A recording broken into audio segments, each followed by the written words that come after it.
Hey everyone, welcome to the video. My name's Amanda and I'm a third-year vet student at the Ontario Veterinary College in Canada. I'm so excited to be partnering with Merck Manuals Student Stories to film some content for you all about vet school and show you exactly what the process of going through the veterinary program is like. The topic of today's video is one that I hold near and dear to my heart because it's something that I have experienced as a vet student multiple times and is something that I feel like every veterinary professional has experienced at least once. So with that being said, today's video is all about imposter syndrome.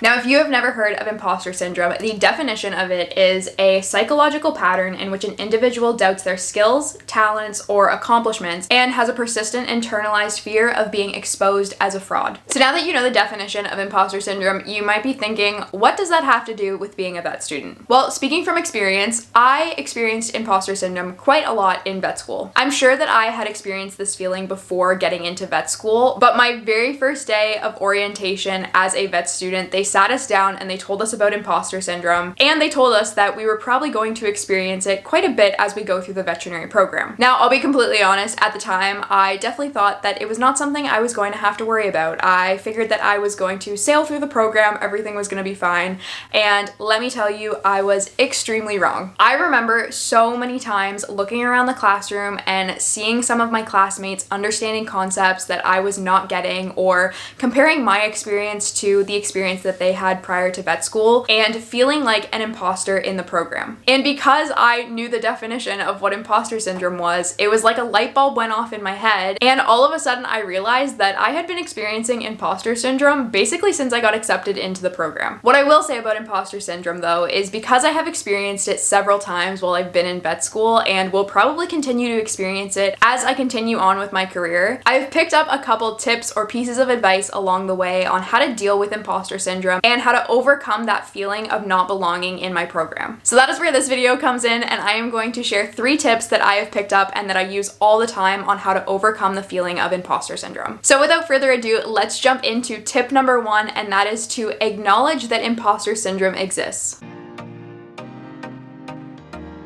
Like I said before, in my personal experience, that light bulb moment was when I actually acknowledged that imposter syndrome was a real thing, and that was the first step in dealing with those feelings. For me, this was such an important step because the second that I put a definition to what I was feeling, all of a sudden these feelings weren't just something that I was making up, it was an actual syndrome that had an actual definition that I could put to it. Whenever I started to look around the room and start to compare myself to other people in my program and question if I deserved to be there, that definition just popped into my head with neon lights around it, and all of a sudden I was like, oh wait, you're just experiencing imposter syndrome. You don't actually have a reason to feel this way. Knowing that it was something that had an actual definition that other people have experienced made me feel so much better when I did experience these feelings. So like I said, the first step is acknowledging it, and once you realize that you are experiencing imposter syndrome, that's where step number 2 comes in, and that is to realize that you are not alone.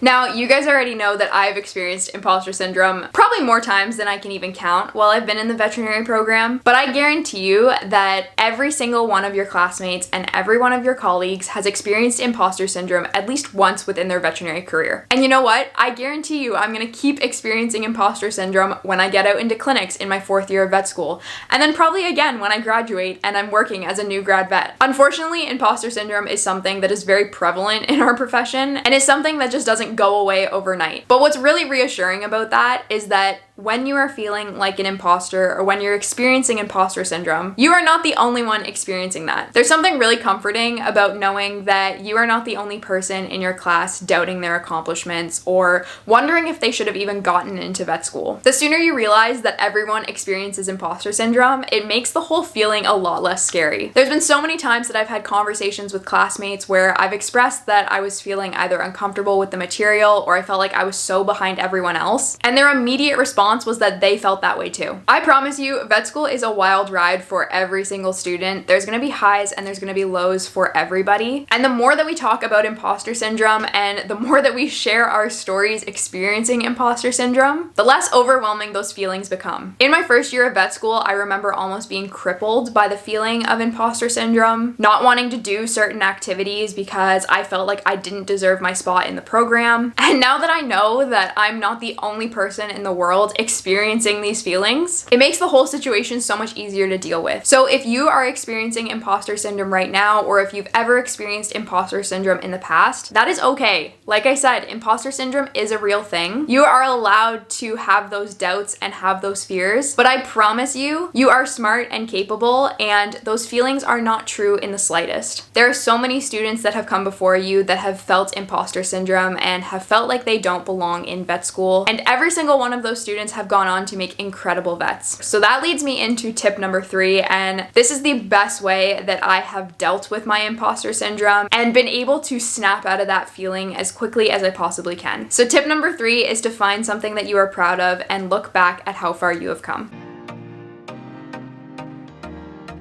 Every single time that I experience imposter syndrome, I go back and I read my acceptance letter into vet school. The day that I got accepted into the program was hands down one of the best days of my life. It is something that I had worked so hard toward, and the feeling of accomplishment that I had when I got accepted into vet school was unlike anything I have ever experienced. So anytime I am feeling like an imposter or I'm doubting myself as a vet student, I go back and I read my acceptance letter and try and bring myself back to that feeling of accomplishment that I had the day I got accepted. On top of that, anytime that I get overwhelmed in vet school and start comparing myself to other people, I look back at first year Amanda and really sit back and think about how much I have learned in my 3 years of vet school. We are expected to know so much content as vet students, and at times it can get really overwhelming. I don't know about you, but a lot of times I sit there and feel like I don't know anything. But as soon as I look back to where I was in first year and compare that to the student that I am now, it is insane to see how much I've actually learned and how much I've grown as a vet student. Reflecting on that progress always helps me when I'm doubting myself as a vet student or when I start to compare myself to my classmates, because it reminds me of how much I've actually grown and how much I've actually learned in 3 years of school. So if you are experiencing imposter syndrome, definitely try those 2 things, or just find something, whether it be a memory or a milestone, that makes you feel proud of how far you have come, because those moments and those memories really remind you why you deserve to be in vet school.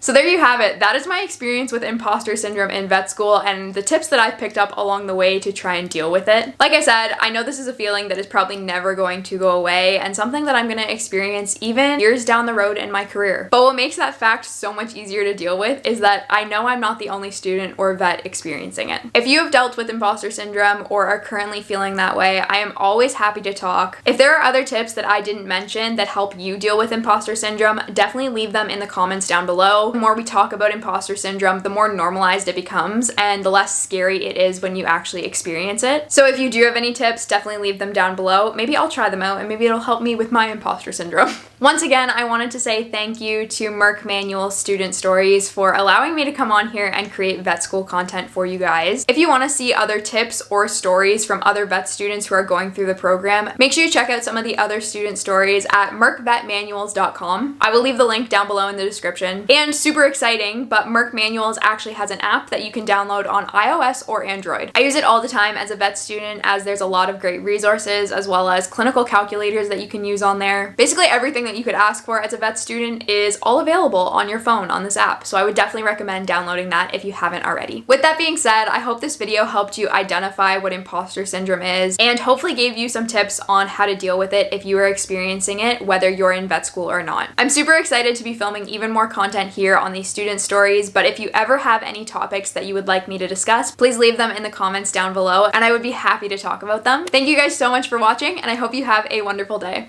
Bye!